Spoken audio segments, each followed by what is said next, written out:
not doing the Rocky music tonight. We are not. Happy Monday. Happy Monday. Raise your hand if you're ready to learn. Raise your hand if you're ready to grow. Raise your hand if you're ready to finish the year strong. All right. Give yourself a round of applause. Thank you for being here. And welcome our Facebook friends. So we're going to have a fantastic workshop. So I'm so glad that you guys turned out tonight. Many of you drove. Many of you swam. And swimming is right. That's right, yeah. So the waters are receding and better days ahead.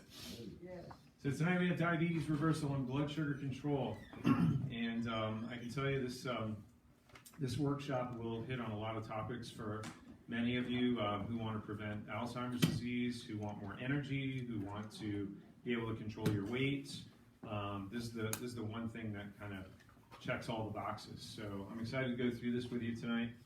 Just as a reminder, with our workshops, we do these workshops every month. They're always on a Monday night, usually about 4 weeks, every 4 weeks or so. And they're usually at 6 o'clock. So you can count on that like clockwork, month in and month out, unless the Lord comes and takes us home. We've been doing this for the last 20 years. So next month, we've got Holiday Health. Holiday Health and Stress Survival. How many of you guys love the holidays? It's the best of times.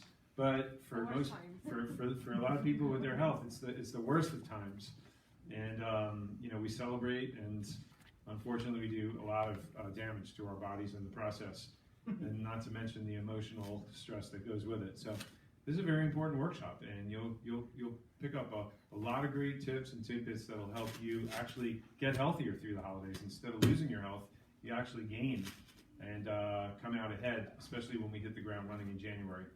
So plug that in, and you have your flyer there, and we're doing that in a few weeks. That'll be the first Wednesday in December, if I'm not mistaken. Monday? Sorry? Monday or Wednesday? I said Monday, didn't I? Wednesday. Yeah, I must have just heard that wrong. Who's hallucinating? He's checking on No, I'm just checking to make sure you listen. Yes, it's always on a Monday. Thank you. All right. So interesting things about diabetes. There's a physical cost, there's an emotional cost, there's a financial cost, and the estimated cost of a person's lifetime dealing with diabetes goes into the hundreds of thousands. If you're diagnosed at the age of 50, it's one thing. Later in life, so you're 170, 200,000. This was a few years ago. So imagine if you're diagnosed with diabetes at age 30 and you have to deal with that for the next 50 years, the financial cost on that. Hundreds and hundreds of thousands of dollars in the terms of what your medications cost, co-payments, deductibles, rising insurance premiums. So therein lies a significant problem, or at least part of it, and you take a look at that, and then you look at the cost of ignoring it. You're going through all these years, many people, they stay on the medication, which may be important and necessary, but never really correcting the cause, the source, and the root. So that all adds up, and you don't wind up having a challenge from the diabetes. It's all the other health problems that spin off from it, right? Heart disease, cancer, blindness, amputations, neuropathy, numbness in your hands, your feet. Least of all, you have a weight problem that you can't get control of. Also because not just of the lifestyle issue that causes it, but also many times because of the medication that's raising insulin levels and causes obesity. It perpetuates that problem. And then last but not least, Alzheimer's. Many of you have been to the workshops before. If you haven't, this is one of the things that you cannot escape. High blood sugar levels cause Alzheimer's. This is research that's been out for more than a decade now. Becoming a diabetic actually doubles your risk of Alzheimer's disease. Did you know that? Did you know that? Being even pre-diabetic, you don't even have to be diabetes. Your blood sugar starts running high, you're not diabetic yet. You don't need medication. Your A1C starts becoming elevated, you're not diabetic yet, technically. You don't have to be, they don't put you on medication, but it's associated with a decline in brain function and brain shrinkage if you're running higher than normal blood sugar levels. You don't even have to be diagnosed diabetic yet. This is pre-diabetic. Scary stuff. Independent risk factor for full-blown Alzheimer's disease. So let's get into this, guys. So we're talking about elevated blood sugar levels. MCI, what is MCI? Mild cognitive impairment. Everybody say that. Mild cognitive impairments. What does cognitive mean? Thinking. You know, is your thinking impaired? If it's impaired mildly, you start to forget things a little bit more than normal. What do you start forgetting? People's names, where you put your keys, right? You leave your wallet at home. You forget to take your mask. You forget at social engagements. You lose your train of thought. You're talking to people, and you get off track, you get distracted, and you forget what you were saying in the middle of all that. You feel overwhelmed with a decision, you know, making a decision or making plans or solving problems or understanding instructions. Does any of this sound familiar? Because if so, this is a problem, unfortunately, that comes to a home near many of us. So, if you have this mild cognitive impairment, our thinking, our understanding, our reasoning starts to slow down and become affected, what do we suspect? High blood sugar levels. What's the most accurate test to determine if this is something that's happening? What is it? A1C.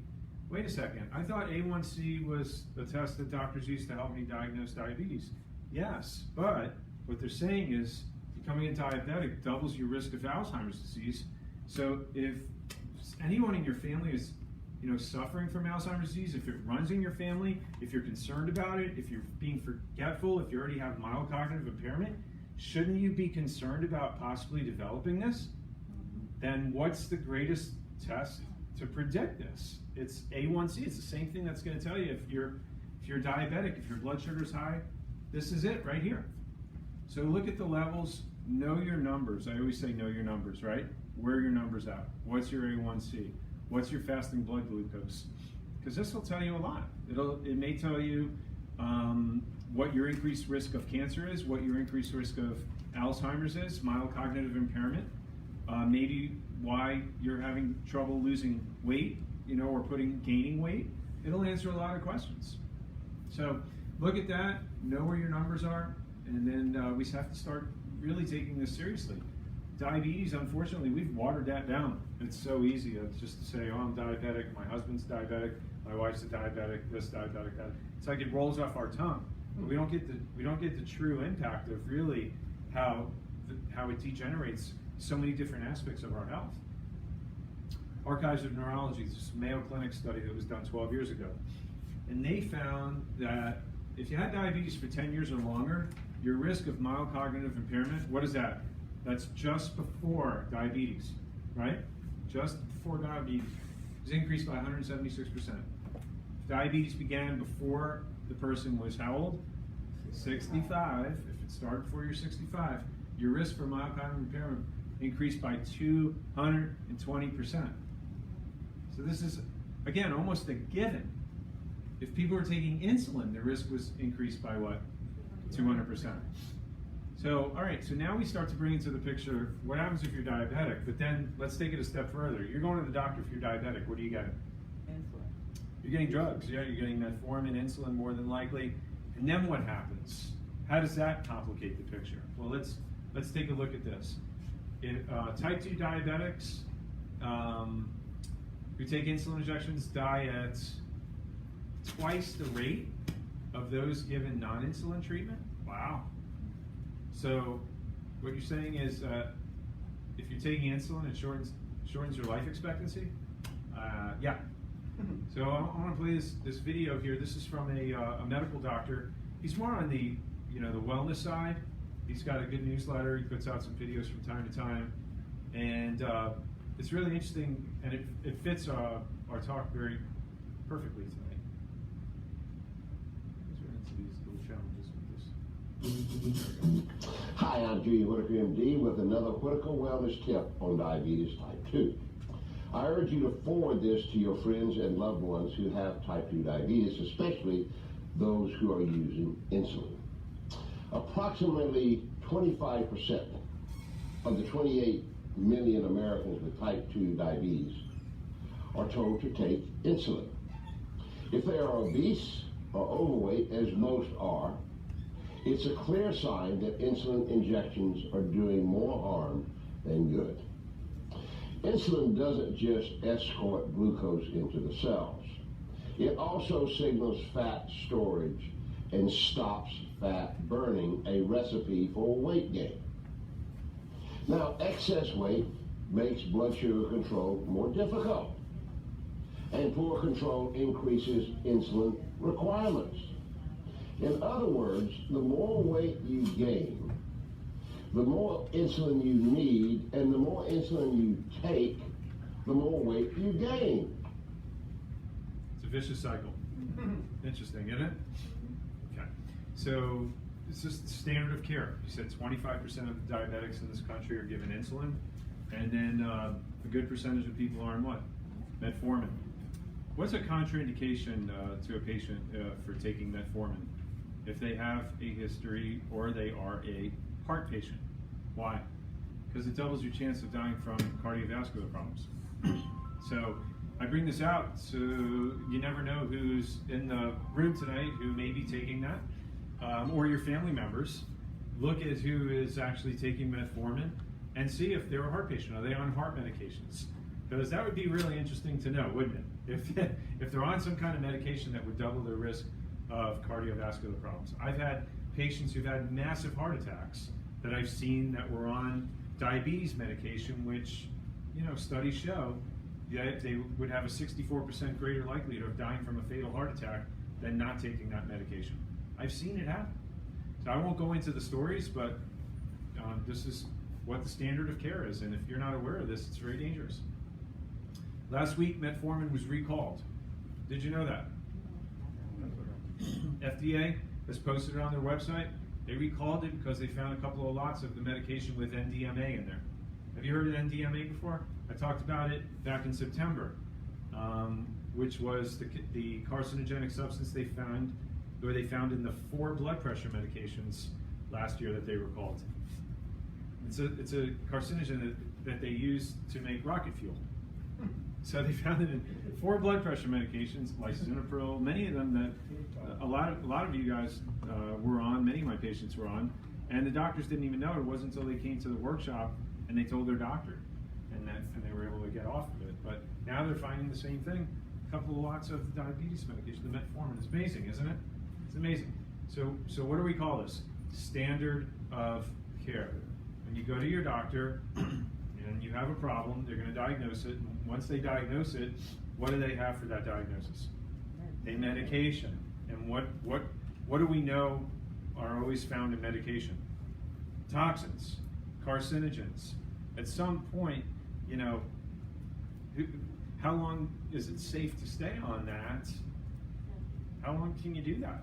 You know, we're under the impression that we can do that ongoingly and not have any side effects, but we're starting to learn differently, aren't we? Yeah. So you know, it's important to ask questions when you go to the doctor. Ask questions.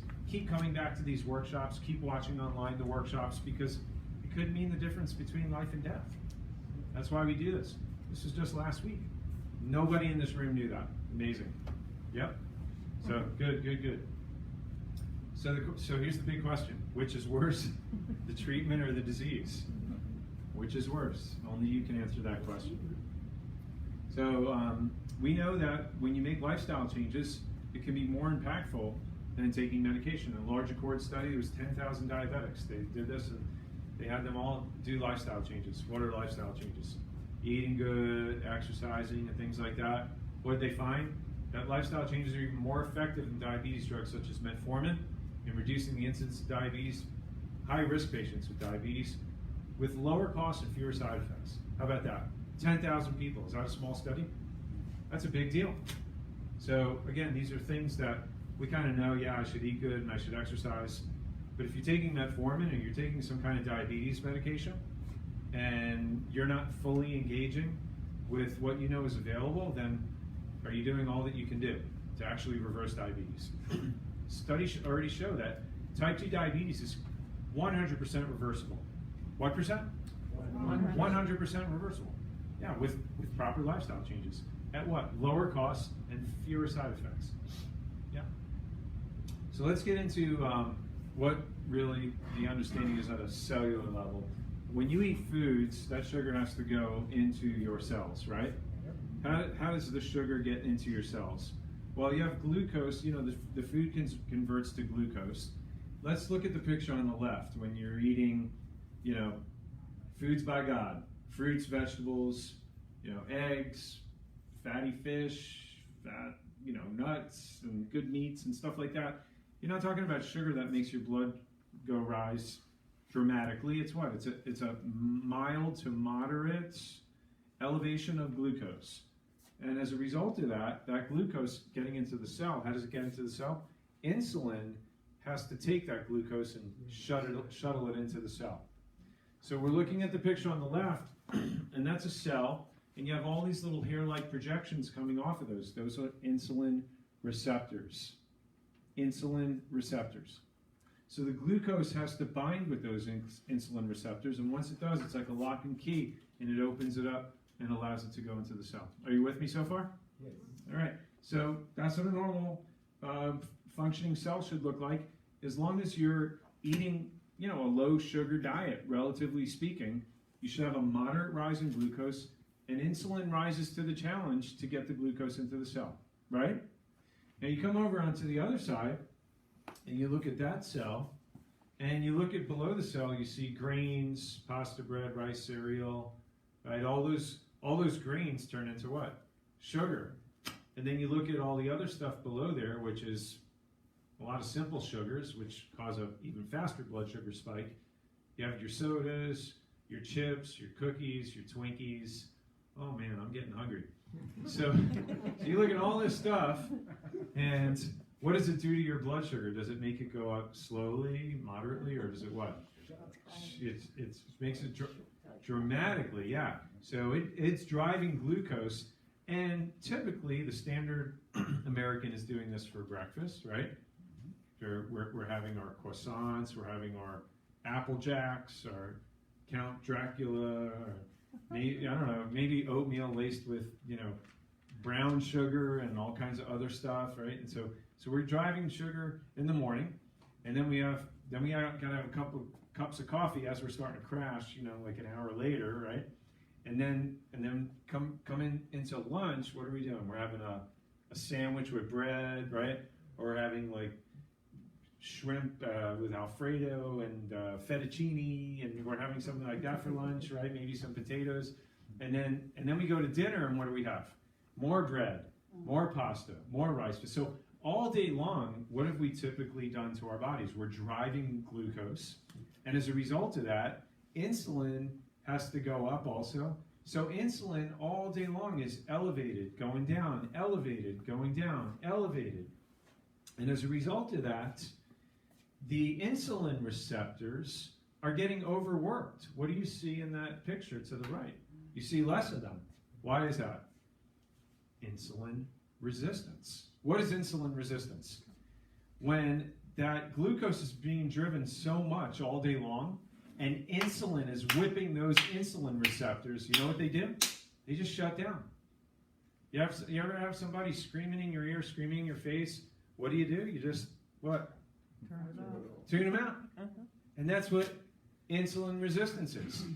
The insulin receptors are tuning out insulin and the glucose. That's it. So they can't work. And as a result of that, the sugar doesn't get into the cell. And as a result of that, you have high blood sugar, constant high blood sugar levels. And then what does the doctor give you? More insulin. So that's why it's a vicious cycle that you see this and you keep gaining weight. By the way, anytime that you drive insulin, remember what Dr. Whitaker said. It signals fat storing instead of fat burning. How many of you guys want to be a fat storer? No takers? How many of you guys want to be a fat burner? Yeah. So what do you have to keep low? Your insulin levels. And how do you do that? Keep your sugar levels low. Yeah.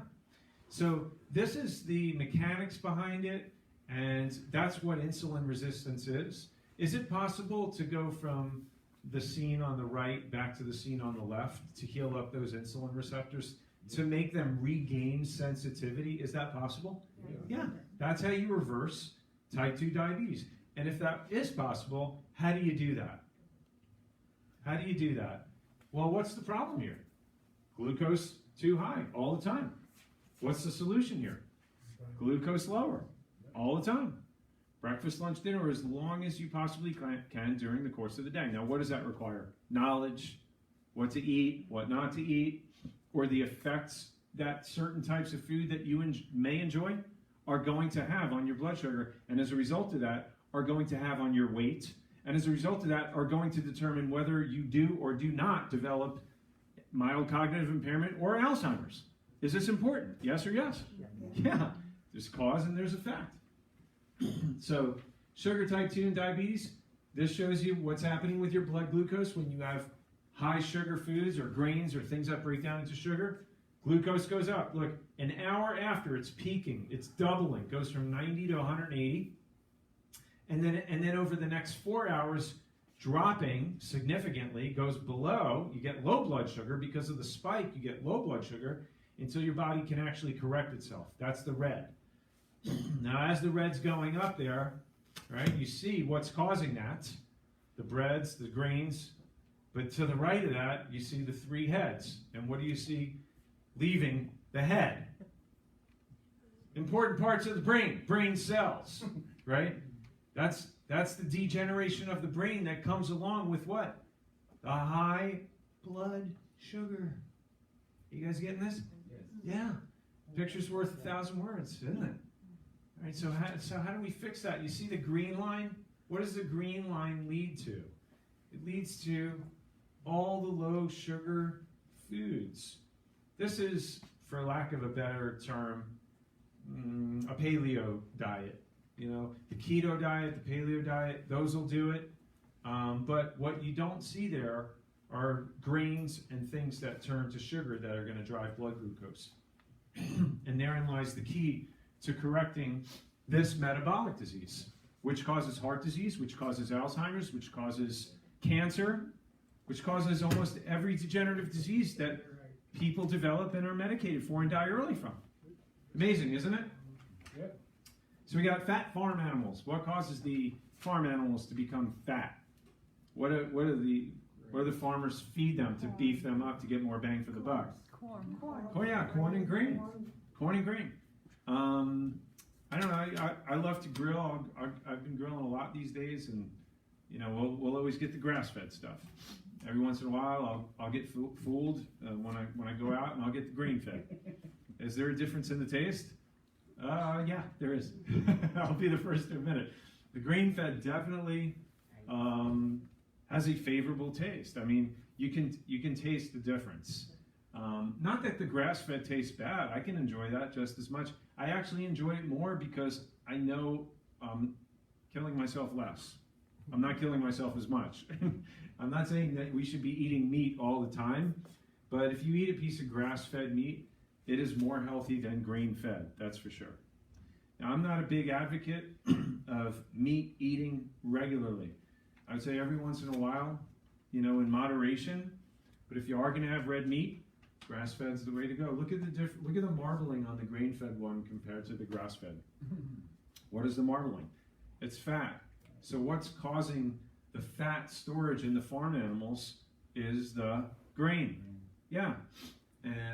So if you want to go get lean, you know, farm animal meats, you know that they're grass-fed. If you want to go lean and you want your body to burn fat instead of store it, what's the premise behind that? It's really the same thing. You know, greens and good fats, greens and oils, that should be the basis of our diet. You know, if it's good enough for the farm animals, it's good enough for us. So let's break this down. You know, so when we sit down and we have the grits and the bacon and the eggs, is there a problem with that? Is there anything in there that's going to cause our blood sugar to go up or provoke an insulin response? The grits, yeah. What are the grits? The grits are grain. Yeah, yeah. It's gonna have more of a significant insulin response. And what is that going to cause? High blood sugar. And what is that going to do for your weight? It's going to make it hang on there. Yeah. Remember, it's signaling fat storage when your blood sugar goes up. You getting that? What about oatmeal? Oatmeal, now, it's kind of the same thing. It depends on the patient. If you're type 2 diabetic, I say stay away from it until you get the metabolic disorder corrected. And if you're trying to lose weight, it's preferable to stay off of it for a little while. Once you get your metabolism under control, once you get your hormones balanced, and you have steel-cut oats, as long as you don't put anything in there to ruin it, like you got your brown sugar, or some people put Aunt Jemima's maple syrup in there, or you got your bananas. Bananas, by the way, bananas are 25% sugar, very high sugar fruit. So you have to keep that in mind also, guys. If you're having, my mom was having a trouble with this. She was trying to keep her weight down, and she started putting on weight again. And she's like, I'm having a big bowl of fruit at night. I get such cravings. I get hungry again at night. I have a big bowl of fruit. That's okay, isn't it? I'm like, no, that's not okay. So she stopped doing it, and she started losing weight again. So how many of you guys are eating a lot of fruit and thinking that it's okay because it's natural? And again, too much of a good thing is not a good thing. We have to always remember that. So if you're having the steel-cut oats and you're not having anything in there, if you want to have a little bit of agave nectar, and cinnamon, by the way, what does cinnamon do to your blood sugar? Stabilizes it. Yeah. There's certain foods, things like cinnamon, caffeine, will have a stabilizing effect on your blood sugar. Tea, coffee, things like that, of course in moderation, but cinnamon in the oatmeal is good also to help with the blood sugar. But again, use it, don't abuse it, right?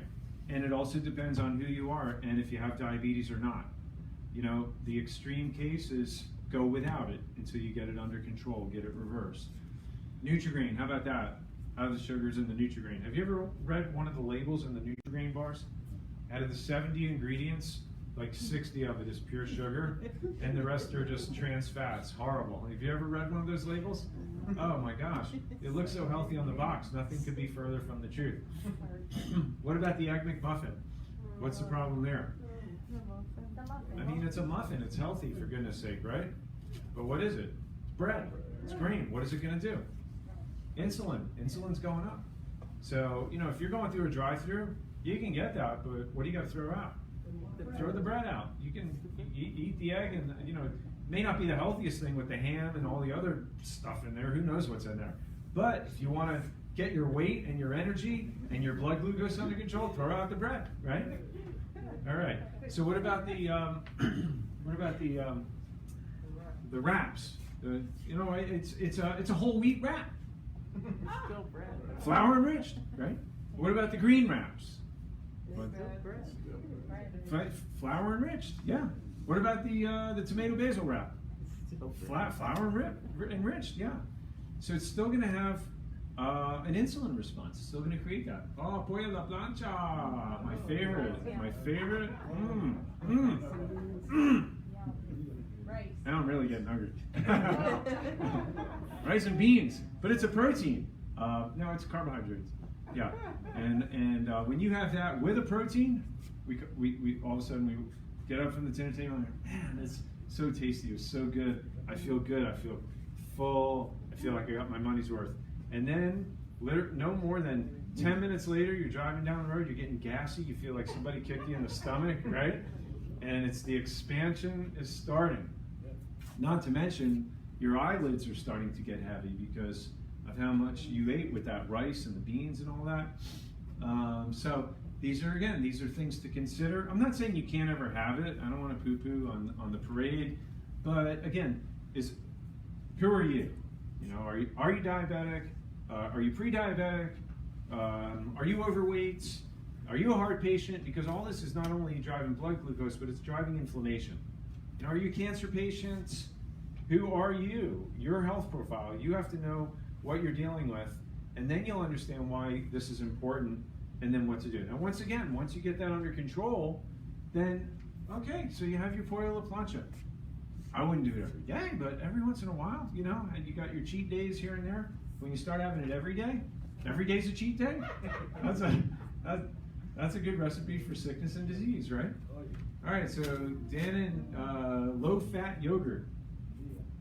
Anytime you see low-fat, that's not the food of choice. No, low-fat is not necessarily the healthiest way to go. Since they gave us recommendations to go low fat. Our cases of diabetes have literally doubled. I'm going to show you that slide in just a minute. But you look at the label on the Dannon, and what is it loaded with? Sugar. What about the fried chicken and potatoes? What's going on with that? Breading or It's the breading, right? And what else? Potatoes. Yeah, so it's all going to affect the blood sugar. And then you have your steak, and you got your potatoes there. This is all good stuff, right? It's all good stuff. Then you got your rice and your steak, you got your stir fry, and then you got your pasta. So again, these are for people who are serious about their health, who really believe and understand that this metabolic disease is treatable, reversible, and curable. You know, they have the discipline, the courage to dispose of this, at least temporarily. At least temporarily. Once you get your metabolism fixed, then you can start going back sparingly here and there. But again, everybody's a little bit different. Is everybody getting the point? These are things that may or may not be obvious to you.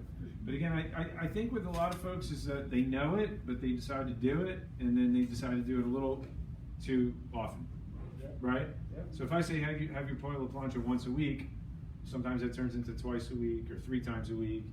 Or you'll have pizza one day, and then you'll have your pollo alla plancha the next day, and then you'll have your wrap the next day. So it's like you're cheating a little bit every day. Maybe for one meal, but it's happening every day. So you're not giving your body a chance to regain the insulin sensitivity. You see what I'm saying? Hopefully this is helping you. I don't know, but I'm hoping it is. So the number of cases of diabetes actually doubled between 1997 and 2007 when the USDA recommended a high-carb, low-fat diet. The high-carb, low-fat diet did us in. And they got that off the food pyramid. Remember in the food pyramid, they said, you know, that 60% of your diet should be what? Grains, pastas, breads, rice, cereals. That should be like the staple part of your diet. And that's what threw us into a tailspin with this. So we have to break out of that. We have to, instead of the pyramid, we go to our house of health. For those of you who are here tonight, you have that in your handout. If you're watching online, you want to get a copy of that, just ask us next time you come in. Maybe we can actually post it online for you. The House of Health shows you that the foundation of your House of Health, of your diet, should be greens and good fats. More of an alkalinarian diet, less acidic. And then on top of that, you have your low sugar fruits and vegetables, and you have your protein sources as you go on up. I'm not going to go through this like letter by letter, word for word, but you have it in your handout and you can review it. And I would look at that and carefully consider what kind of foods you can bring in to your mainstay, you know, breakfast, lunch, dinner. See what you can get out of this and move away from that. Fair enough? All right, so let's look at, you know, fixing some of the problems here. So what do you see there for breakfast? Yeah, so this was last Monday. I worked out, which I do every morning, and when I'm done working out, come into the kitchen, I take my Ultraplex Complete Clean out of the closet, I take my berries. My wife made a really nice bowl, she mixed all the berries, took it out of the refrigerator, took out my almond butter out of the refrigerator, and I put it down on the counter, and I looked at it, and I stopped for a second. I'm like, darn, that looks good. And it's just like, there is nothing else. I would eat this all day. I'd eat it for breakfast, lunch, and dinner. There is nothing to me that tastes better, that's cleaner, that gives me long-lasting, sustainable energy where I just feel so good. And it's not just from working out. It's just from having the right fuel in your body and keeping your blood sugar level and sustainable from breakfast on out through the rest of the day. It's the best way to start your day. So I took that picture. I'm like, you know what? I'm going to put that in the workshop because that's how I start my day every day. And I know I'm getting off to a really good start with that. So that's it, stable blood sugar. What else can you have to prevent blood sugar spikes? How about eggs and peppers, you know, red peppers, onions, green peppers? You see anything in there that would ruin your blood sugar? No, you have that. You're feeling good. It's very tasty. And you're off to a good start, right? So there's some breakfast ideas. How about lunch? What else do you want to do to keep your blood sugar stable for lunch? if this is, the egg is in combination with that, or the egg is by itself? Yeah, you can have that also, you know, and you don't want to eat too much. You know, if you have like a small bowl of berries, a small bowl with that. If I had the eggs, I probably wouldn't have the complete clean, because the complete clean is 26 grams of protein. And then you have the eggs on top of that, you may be looking at 40, 50 grams of protein, so that's not ideal. The reason I'm asking is, I'm just wondering if I were to just eat the egg meal alone, how am I pacing the breakfast, the lunch, and the dinner?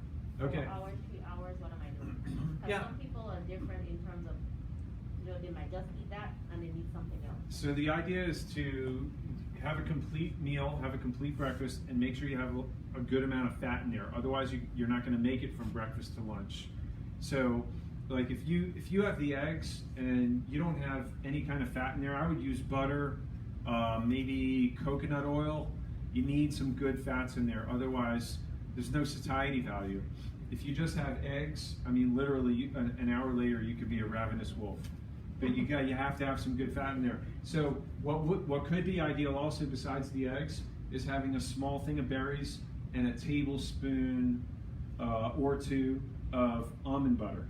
And so you got a lot of good fat in there, got a little bit of fruit, and you got your protein, your eggs. So that would be good. Is that helpful? Yep. So instead, for me, it's a time thing. I choose to not spend the 10 minutes or 15 minutes that it would take me to make the eggs. I'll take 2 scoops of the Ultraplex Complete Clean, mix it up in the water. Sometimes I'll have almond milk, sometimes I'll have coconut milk. There's my 26 grams of protein right there, my vitamins, minerals, antioxidants, low-level detox. And then on top of that, I'll have my berries in a plate with a tablespoon of almond butter. And that's my breakfast, and literally I'm eating it on the fly as I'm taking a shower, getting dressed, and then I'm out the door. And so I don't waste any time, and I feel good, and my energy is great for the next several hours, and I'm not hungry.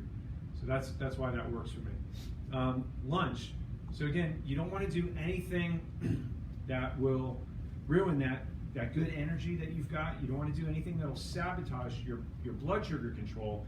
So what's the best thing to have? Salad. You know, salad, you could have a Mediterranean salad, you could have a Greek salad, you could have a salmon Caesar salad, you have a piece of chicken on top of it, or a piece of salmon, even if you had a piece of cut up steak, you know, whatever. The point is that there's no what? There's no grains. But what are you going to have to make sure that you don't get hungry after you have that salad? You have what? Lots of oil, extra virgin olive oil. Make sure it's from a good source. A lot of the extra virgin olive oil today is ruined. It's rancid. It's fake. It's fraudulent. So you have to really do your homework and make sure that you're getting true, authentic, extra virgin olive oil. You don't want rancid, because then you're losing all the benefits. But at any rate, all that good oil is going to help you from basically getting hungry, and it also helps to keep your blood sugar stable as well. Dinner. So where do we go with the dinner? Making sure that, again, we keep our blood sugar stable, keeping you in fat burning. So what do we got there? We have some rack of lamb. Yeah, we got some lamb. We got some broccolini. You can put any vegetable. It doesn't matter. Cut green beans, cauliflower, you know. But on your vegetables, you're going to have them swim in the extra virgin olive oil. Have them doing the backstroke in the extra virgin olive oil. And you can prepare that meat however you like. Have a chicken breast, you know, have a piece of steak, have a piece of fish, and the vegetables. Do you see anything in there in terms of rice? Do you see any potatoes? Do you see any pasta? Do you see any bread? So what are you thinking? That stinks. Now I'm going to be hungry in an hour. I'm not going to be filled up. Well, you can have unlimited veggies, guys. The more veggies you have, the more olive oil you put on it. You can have a bigger piece of meat. As long as you don't have those grains, your blood sugar will be what? Will be stable. Yeah.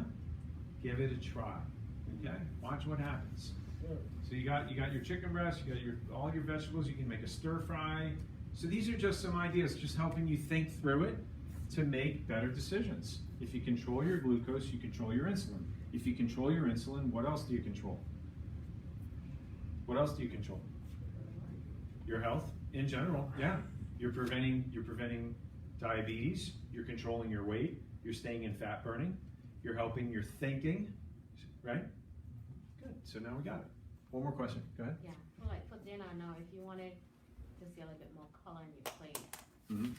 carrots is a carbohydrate, so you wouldn't add that, or can I add squash, the yellow squash or something, or Mm-hmm. no? Yeah. This is the man you want to talk to right there.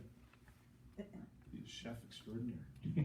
so the carrots can be a little bit high in sugar, but if they're mixed with other vegetables and you don't have that many, it's not going to really have an ill effect. They said onions are in sugar too, that's true? Yeah, they could be. Yeah, I mean if you have a lot of them, but not terribly. I haven't really noticed a big issue with that. But I guess if you like have a whole onion there. I love onions. Yeah, I don't think they're too terrible though. Yeah.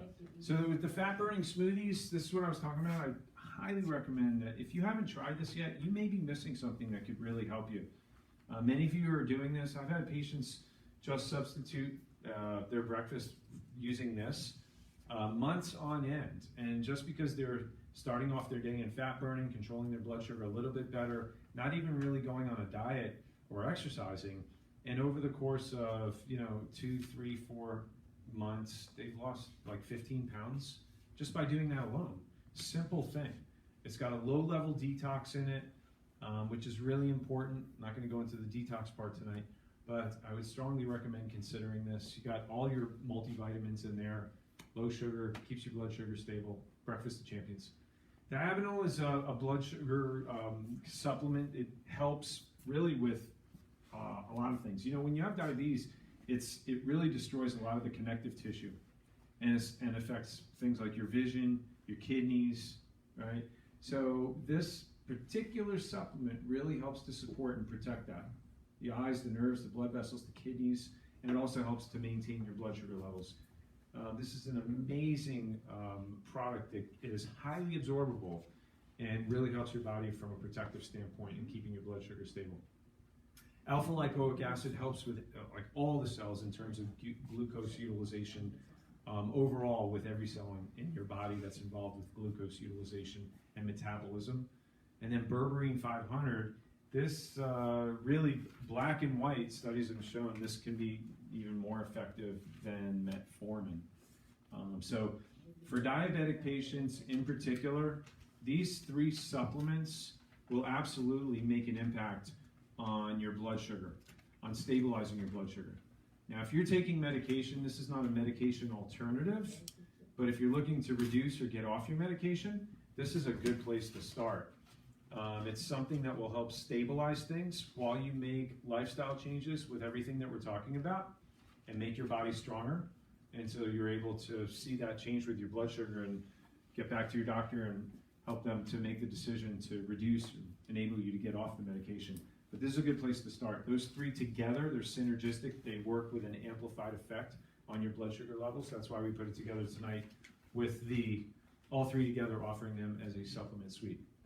So we give you a little bump as far as the discount tonight. The only time we ever discount the supplements is at the events. So 15% off to help you make application with what we're talking about tonight. And these things work. They're significant. So if you're watching online, you can order these online. If you go to our website, you look at the drop-down menu, you come to the one that says Shop Online to the far right. Click on that, you'll create a shopping cart, and then you can order those same supplements.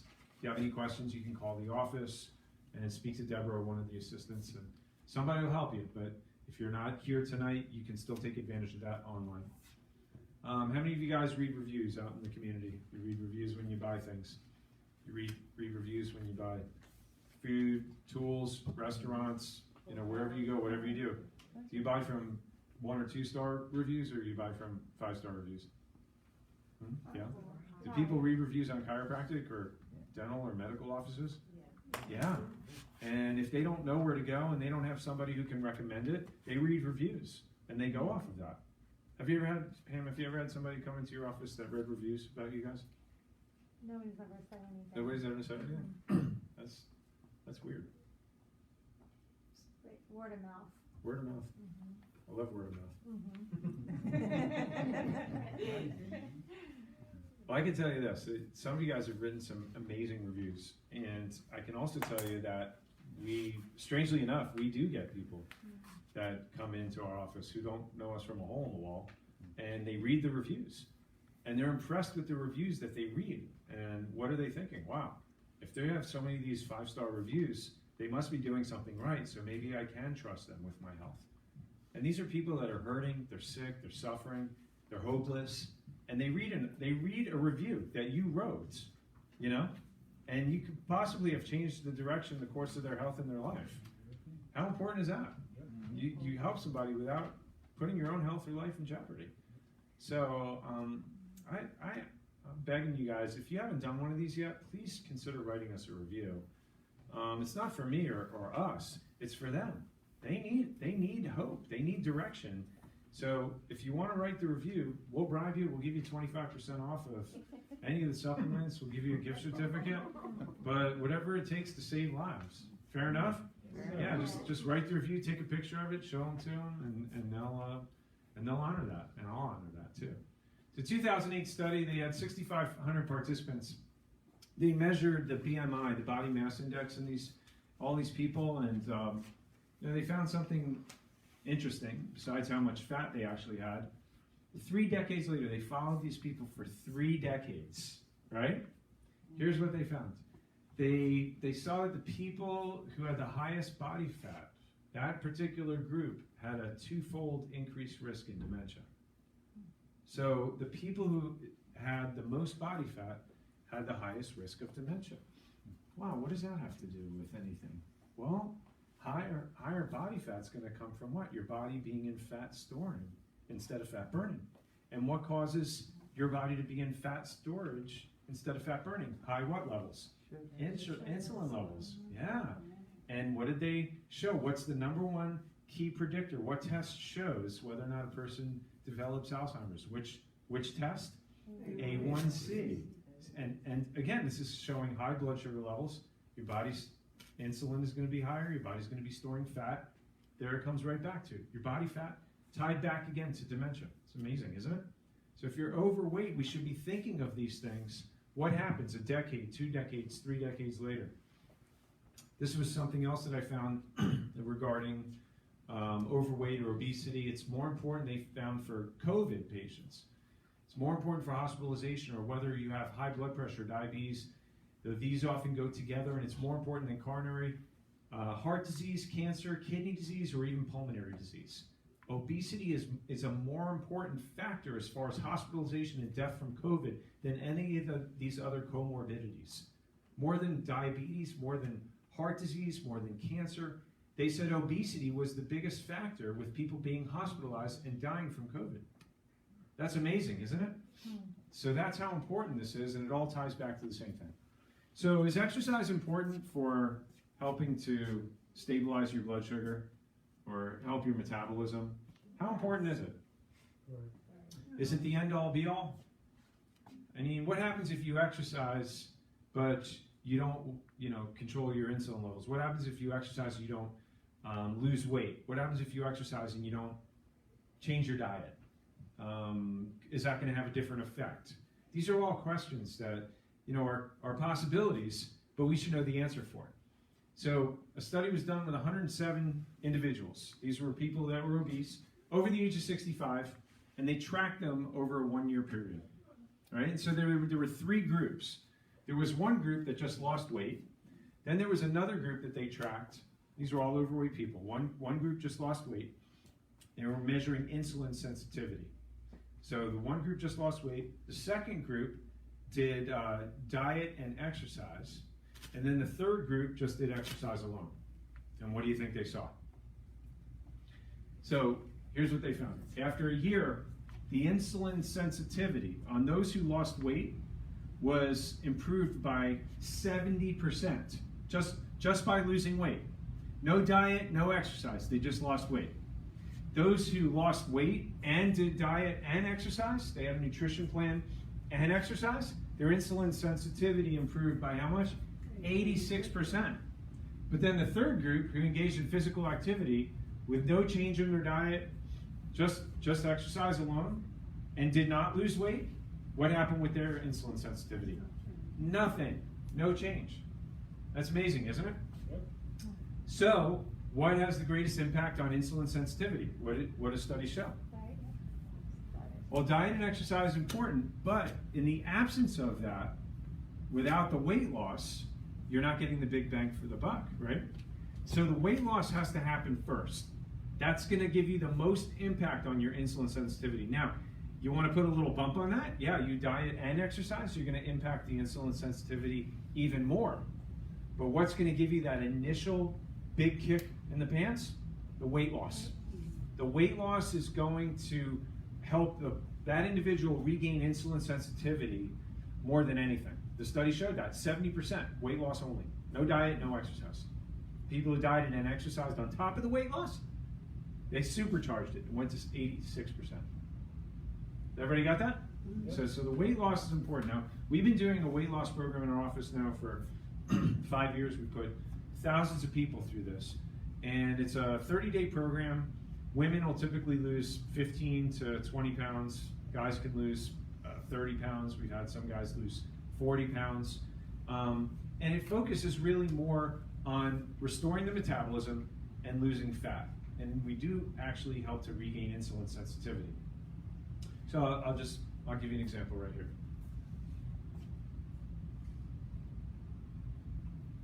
So Kristen, you were just telling me how much weight you've lost, and when did you start the program? April 6th. April 6th, and we're in the beginning of August now. And how much have you lost so far? 54 pounds. 54 pounds. Wow, congratulations. Keep up the good work. It's awesome. Right, so there's something very specific that happened there, and that was that she came in, she got weighed every couple of weeks, and we did something called a body composition analysis. And the body composition analysis, we measure the body mass index, which, by the way, if it's over 30, it's the highest risk for heart disease, cancer, diabetes. It's got to be under 30 to take you out of the danger zone, preferably under 25. And we measure your muscle mass, we measure your body water percentage, body fat percentage, and then also something very important, your metabolic age. Metabolic age. How old are you? You know how old you are. Right? So let's say you're 60 years old, but your metabolic age is 90. What does that mean? Doesn't matter how much you diet, and it doesn't matter how much you exercise. Where's that fat going?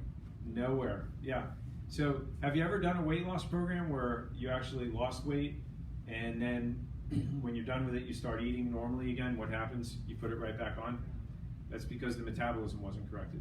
We had a patient who, she did her body composition analysis, and we got all the readings, and she went away. She didn't start right away. She went away for a few months, and while she was away, she did a Weight Watchers program, and she lost, I think it was 10 or 15 pounds, and when she came back, even though her weight was down, what happened with her metabolic age? Went higher. So she lost the weight, but her metabolism actually got worse. It got slower. So that's a guarantee that you put the weight back on. How is that possible? Because when you conserve calories, when you diet, you're starving your body, basically. So it has to slow the metabolism down so that it can conserve energy and live off those conserved calories. So the metabolism has to slow down when you're dieting. But if you can focus on actually raising the metabolism and getting your body into fat burning and fixing the hormones and the pituitary glands, then what happens is you've corrected the underlying cause of the problem. If you not only lose weight, but more importantly, you lose fat and you raise your metabolism, then chances are you don't run into the same problem and keep gaining the weight back. Does that make sense? So she went through this. There's a fat burning food plan that we give you. There's a manual. So you know exactly what to do, what to eat for breakfast, lunch, dinner, which foods to eat, which foods not to eat. There's a manual, a journal. You write down every little thing that you do so that we could see. You bring the journal in, we review it, make sure that you're on track. There are supplements, there are fat-burning supplements that are included, and the follow-up weigh-in. So we basically hold your hand. For some of you, this may be appropriate. It may not be for all of you guys. Some of you guys, you've done this before. But the question really becomes not can you lose weight on your own? The question becomes, do you know what's happening in terms of your metabolism? When you're losing the weight, is your metabolism going slower, or are you resetting the metabolism? And the only way you know is by having objective evidence. And by the way, we give you a guarantee on this program. If you don't lose at least 15 pounds, we put you through a second program at our expense. That's how confident, that's how predictable, that's how successful we are with this program. So it's a 40-day program. Basically, it's just to help people predictably see the outcome that they need to correct the metabolic dysfunction, which causes obesity, it causes heart disease, cancer, diabetes, Alzheimer's. This hits the bullseye with that every time. So this is what the body composition analysis looks like on the left. And again, that basically gives you a report card of what things look like on the inside. Not just about losing weight, but where your water percentage is. If your water percentage is low, it doesn't matter how much water you drink, you're mineral deficient. You need those minerals to help your cells actually hydrate. And when we get the water percentage up, it helps the body fat go down. And this will tell us where your body fat is, tells you where your body mass index is, tells you where your metabolic age is. So that's what gives you the printout to know where you're at with everything. This month, by the way, we call it No Excuses November. We're giving, if you are a candidate for the program and you would like to do the program, there's a significant discount. There's a flyer in your handout tonight.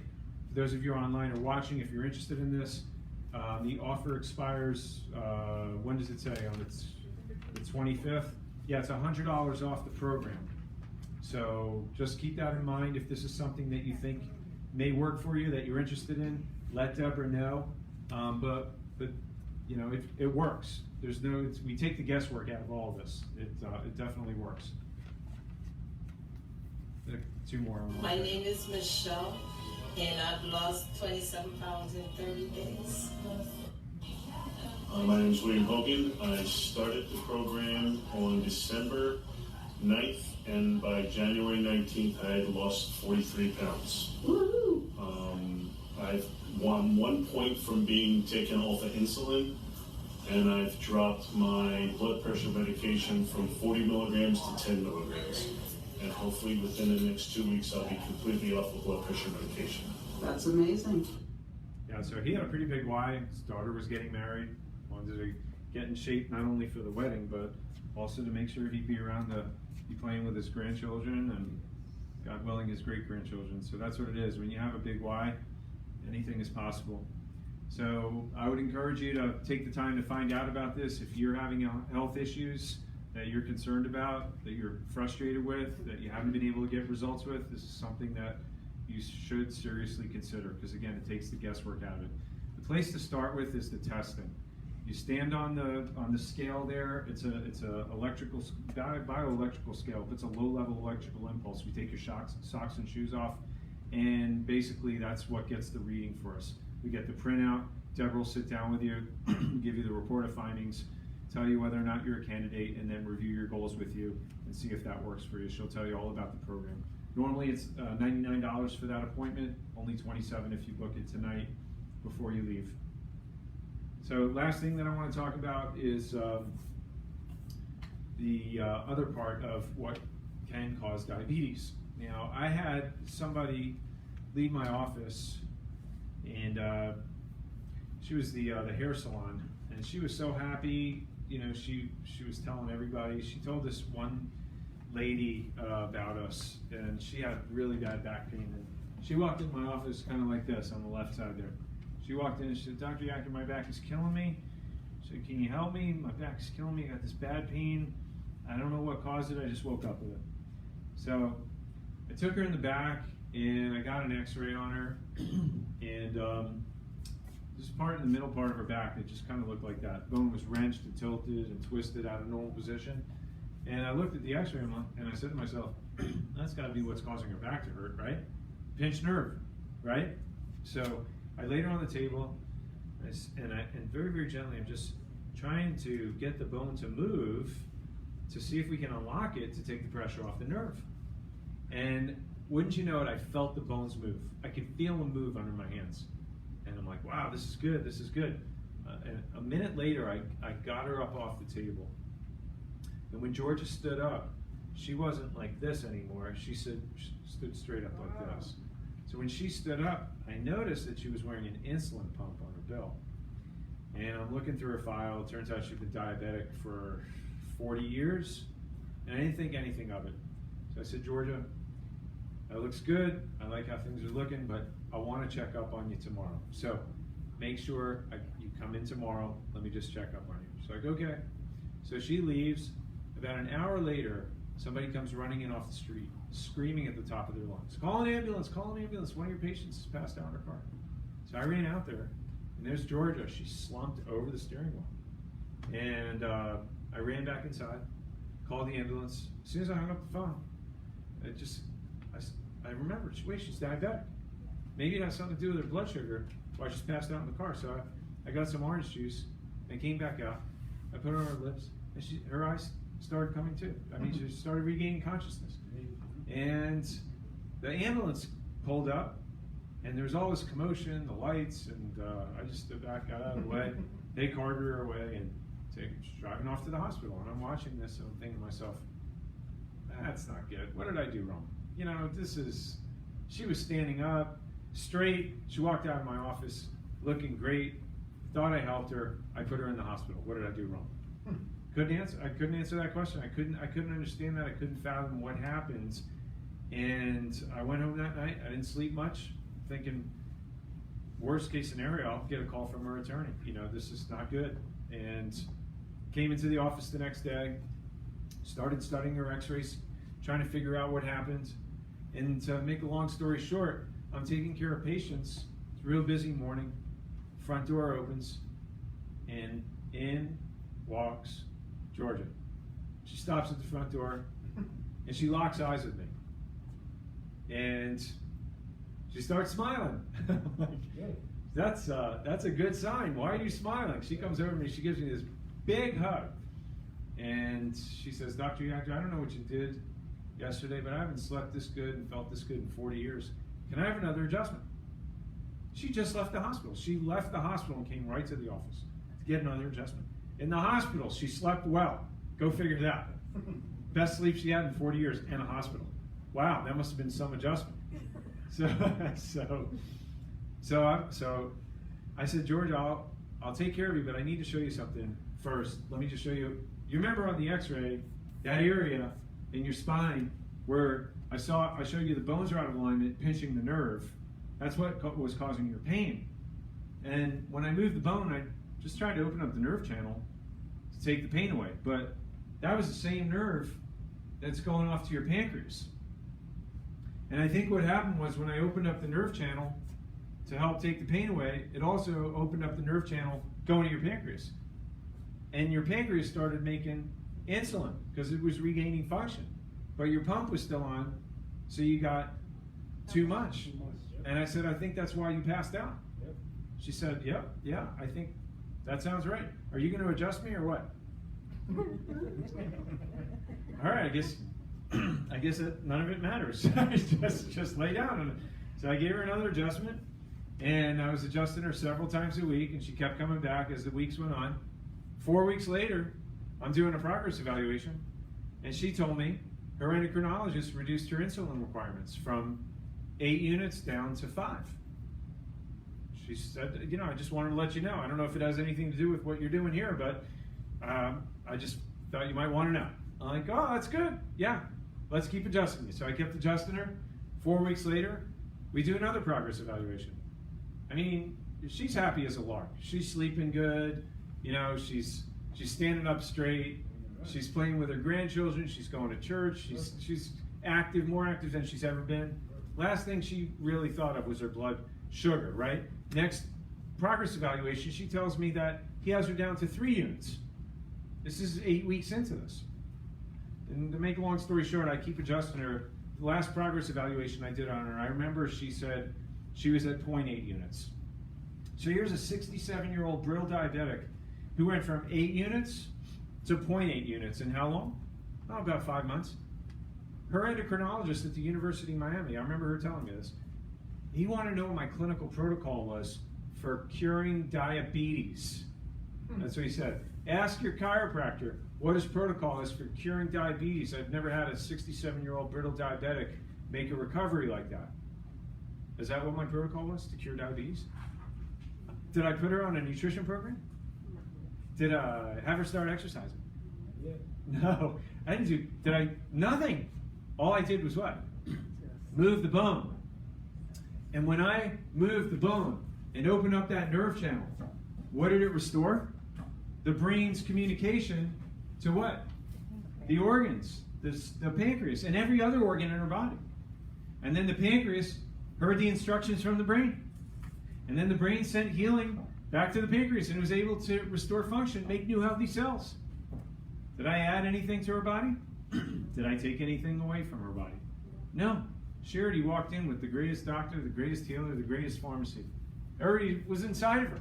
All I did was find and remove the interference from what was stopping her from being all that God created her to be and not 1% less. How many of you guys want to be 100% of your God-given potential? All of us, right? Yep. What is required of that to have your body functioning at 100%? Well, what controls function in the human body? Your what? Your nervous system. If you cut the nerves to the heart, does your heart beat? No, no function. If you cut the nerves going to your eyes, do your eyes see or you go blind? Go blind. So the nerves control all the function to all parts of the body. And if you look up the definition of health in a dictionary, guess what it says? 100% function. It's impossible for you to be 100% healthy without having your nerve system functioning at 100%. So what is the most important thing that Georgia could have done to actually prevent her condition? Have her spine checked long before she became diabetic. She was diabetic for 30 years. You know what I found in her history? The same thing that I asked each of you guys. Tell me about your trauma history. How many car accidents have you been through? Right? You know, how many concussions have you had? Did you fall out of a tree? Roll down the stairs when you were a kid? Did you ever hit your head? Right? Because who does this happen to? Some people or everyone? Yeah. And when we have these impacts, what does it do? It shifts the spine and causes subluxation. And it leaves interference in the nervous system, which causes decreased what? Function, which causes decreased health. Now, in that moment, you don't feel it. The next few months, you don't feel it. But if you shut down the nerve supply to those organs, it's only a matter of what? Only a matter of time. When's the most important time to find that and fix it? After you have the problem, or before?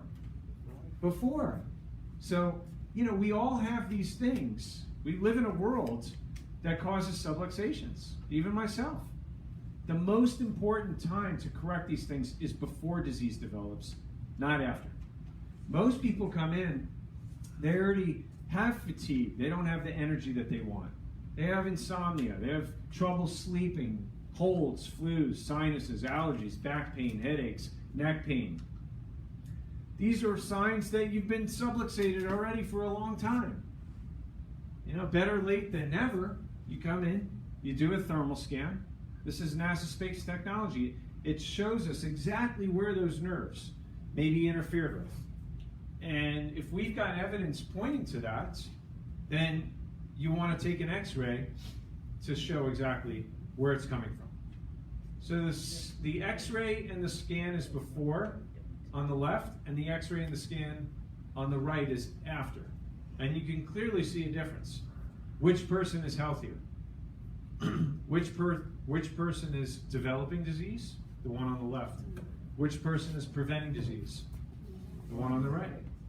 What is it worth to prevent cancer, heart disease, diabetes, prostate cancer, kidney cancer, liver cancer? What is it worth to prevent that? It's what? It's priceless. Are you saying if I'm under chiropractic care that you can cure those diseases, Dr. Yachter? Is that what you're saying? No, that's not what I'm saying. I don't heal anything. I don't cure anything. Your body does that. What we do with the adjustment is remove the interference so that your body can do what it needs to do. When you cut your skin or you break a bone, does the body heal itself? Yeah, it's innate, it's inborn. Your body knows how to do that. But if your nerve systems interfere with, it's never going to do it to the best of its ability on any level. You can eat good and exercise and take supplements and do all these things. But the most important thing that regulates and balances and coordinates all those other things is which system? Your nervous system. Yeah. So you guys know that. I think I'm preaching to the choir. There may be some people online who are not under chiropractic care. And what's the most important thing that they can do? Get what? Get checked. If you've never been to the dentist before, do you think at some point it would be a good idea to go get a set of x-rays and have your teeth checked? Sure. Which ones? Just the ones you want to keep. Right? Yeah, maybe a good idea. You know, so don't you think at some point it's a good idea to have your spine and your nervous system checked? Being that it's the most important, it's literally the backbone. It's the CPU of everything that works and functions in your body. How well do you want that working? Right? It's the secret to wellness. So if you're a guest here tonight, if you're watching online, I'm just going to put this out there. Did you learn something important tonight? Yeah. I mean, who needs to know this information that you just got? Everybody. Who deserves to have a well-functioning spine and nervous system? Everybody. So there are people that you know, love, and care about. What do we have the obligation of doing? Sharing that with them, telling them, yeah. And lead by example. And many of you have already done that, and I appreciate that. So, you know, for the guests here tonight, if you haven't had your spine checked, I'm going to give you the opportunity to do that, to sit down and have a consultation with me. We do an examination, range of motion, we do the scans, and even the x-rays included. Normally, it's about $360 worth of service. But if you'd like to take advantage of the offer, we're going to do that for tonight for only $97. And this is called a health pass. It's almost like a gift certificate. It's an amazing gift of health that you can give to yourself or a loved one. Maybe there's somebody here that you're thinking about who's not here tonight. Ask Deborah or Tamara or Victoria. They'll coordinate and help you get one of those to them as well, so you can share what you learned with them. All right. So I want to thank you for being here tonight. Make sure that you get get this in your calendar for next month. It's going to be an amazing workshop. The supplements for the supplement suite, we have limited supplies. You want to see them up front for that. If you wanted to talk to Deborah about doing a weigh-in, weight loss consultation, or a consultation with me for your spine and nervous system, you can see Deborah for that as well. Thank you so much for being here tonight, guys. Love and appreciate you. God bless.